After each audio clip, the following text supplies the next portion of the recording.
नमस्कार मित्रांनो, अजून एका नवीन व्हिडिओमध्ये तुमचे खूप खूप स्वागत आहे. या व्हिडिओमध्ये आपण पाहणार आहोत बाल संगोपन योजना याबद्दल संपूर्ण माहिती.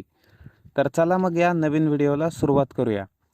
महाराष्ट्र राज्य महिला व बाल विकास विभागाअंतर्गत बेरोजगार व कष्टकरी मुलांच्या शिक्षणासाठी महाराष्ट्र सरकार हे नवनवीन योजना राबवत असते.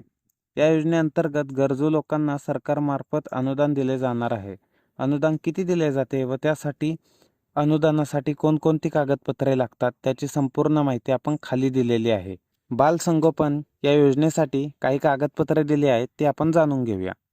ओळखपत्रे, आधार कार्ड, पॅन कार्ड, जन्म प्रमाणपत्र, पासपोर्ट आकाराचे 2 फोटो, जातीचा दाखला, रहिवासी दाखला, बँक पासबुक झेरॉक्स, अनाथ असल्याचा पुरावा, उत्पन्नाचा दाखला या सर्व गोष्टी तुम्हाला कागदपत्रे लागणार आहेत. तरच तुम्ही या योजनेसाठी पात्र आहात. आता आपण पाहूया बालसंगोपन योजनेसाठी किती अनुदान दिले जाणार आहे.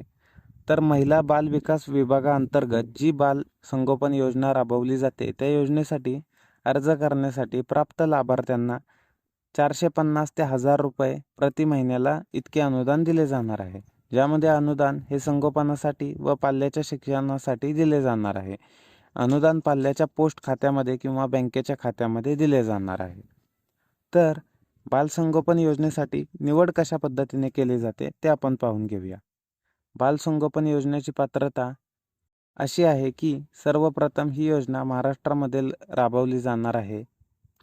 त्यासोबतच या योजनेचा लाभ महाराष्ट्रामधील गरीब शेतकरी, रोजगार नागरिकांच्या पाल्यांनाच मिळणार आहे व या योजनेचा लाभ 1 वर्षापुढील व 18 वर्षाच्या आतील अर्जदारांनाच मिळणार आहे. अर्ज करण्याचा प्राप्त अर्जदाराकडे बँक खाते असणे गरजेचे आहे. तसेच त्याला या योजनेतून अनुदान देखील मिळणार आहे. तर मित्रांनो, हा व्हिडिओ तुम्हाला कसा वाटला नक्की सांगा व ज्यांना गरज आहे त्या लोकांना या व्हिडिओची लिंक नक्कीच पाठवा व अशाच नवनवीन योजना पाहण्यासाठी आपल्या चॅनेलला लाईक करा, शेअर करा आणि सबस्क्राईब करा. भेटूया एका नवीन योजनेच्या व्हिडिओमध्ये. तोपर्यंत जय हिंद, जय महाराष्ट्र.